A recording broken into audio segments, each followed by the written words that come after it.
Hello everyone! This is Reverend Naoya of Los Angeles Gedatsu Church. Recently, I have been thinking quite a bit about the concept of happiness, and I'd like to share some of my thoughts with you today. I talked in this movie as well, but I will be 40 years old next year, and I started paying more attention into my health and diet. I truly feel that I need to improve my health, otherwise I won't be able to live longer. So earlier this year, I began a self-improvement regimen to improve my health and mental fitness. I have been drinking less, exercising, and improving my mind by reading more. Among the books I have recently read are several on the Adlerian approach to psychology, which I find similar to the Gedatsu teaching in many ways. The Adlerian Theory is especially interesting in its concept of happiness. So first, let me give you a quick overview of Adlerian Theory. Its founder is Alfred Adler, an Austrian psychiatrist who, alongside Freud and Jung, was one of the three great psychoanalysts. While Freud and Jung focused on analyzing the structure of the mind, Adler stressed the importance of social interactions and community involvement to promote individual growth. He referred to his theory of psychology as individual psychology. So Adlerian psychology is based on the premise that everyone can be happy. So it proposes 5 theories for people to be happy. They are teleology, self-determination, holism, cognitive theory, and interpersonal theory. In the interest of time, I will focus on 2 of these, teleology and interpersonal theory. So first, teleology. Teleology is the idea that all human behavior is goal-oriented. When people do something, they knowingly or unknowingly have a goal in mind. So for example, let's say a man who was dumped badly by his girlfriend is now having a hard time finding someone new. It's common for such a person to attribute his current situation to the past, saying, I can't date women anymore because I was hurt before. Adlerian theory considers the purpose of a behavior, not its cause. For example, if the person is afraid of meeting a woman, they seek the purpose of their behavior in the future, such as being afraid of being rejected again or not wanting to get hurt. The reason why the man was hesitant about meeting a new woman is not because of his bad experience in the past, but because of his fear in his mind. So if see things in this way, as long as we alleviate the fear and have a little bit more courage, we can fix the situation.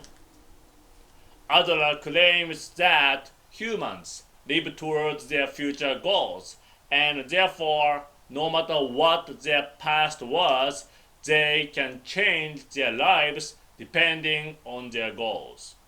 So for this reason, Adlerian theory is often called future-oriented approach. In Gedatsu, we talked about karma, family tradition, and ancestor blessing, which sounds only past-oriented.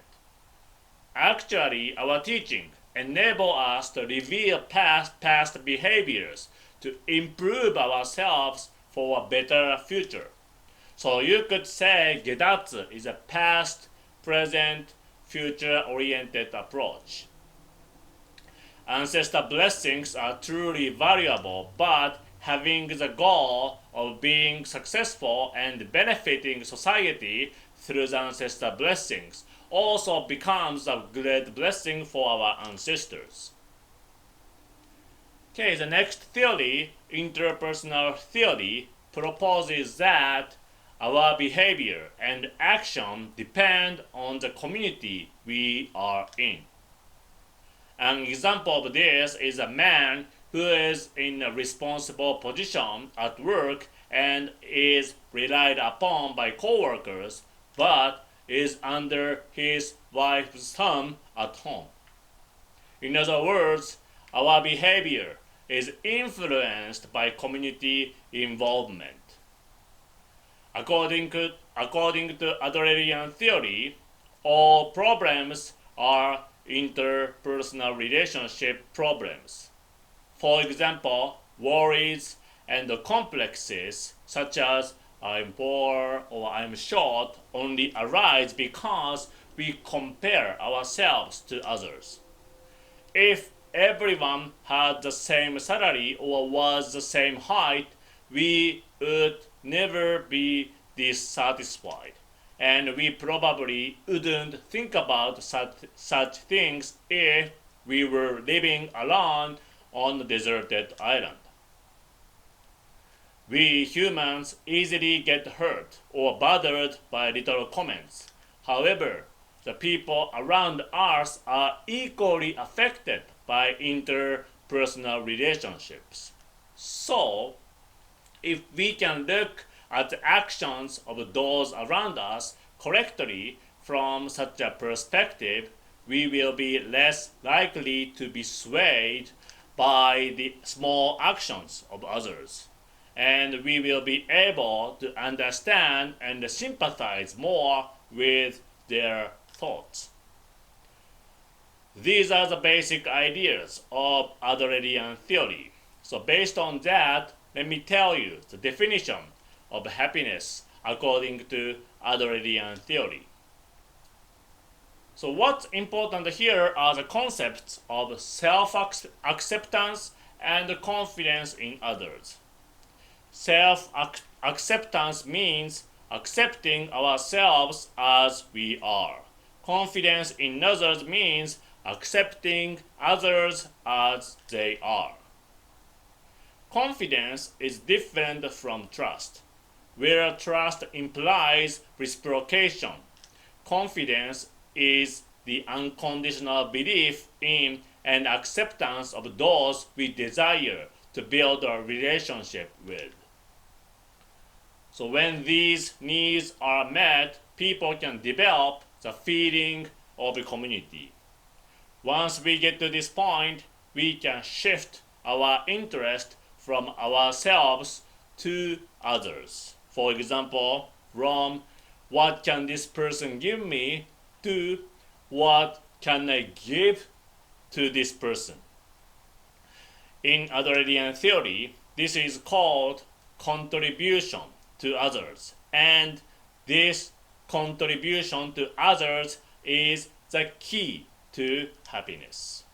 In short, it's about taking responsibility for ourselves and those around us and being able to feel that I am of use to someone. Work is the most obvious example of this, but not always. Simply having the subjective feeling that we are of use to someone can suffice. Regardless of what the people around us think, our own feelings of contributing to others bring true happiness. These ways of thinking are similar to fundamentals of the Gedatsu teaching, such as self-understanding, self-reflection, self-renunciation, and Sun Spirit, which is giving without asking for anything in return. Furthermore, we are the subject in both teachings. Both teachings stress the need to have courage to make an effort to change ourselves.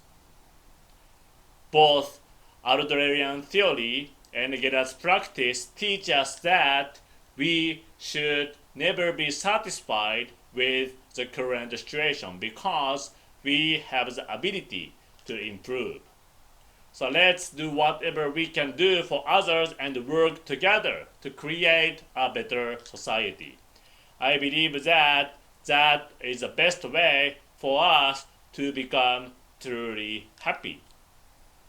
Okay, that will be all for today's talk. Thank you very much for watching this video. Bye!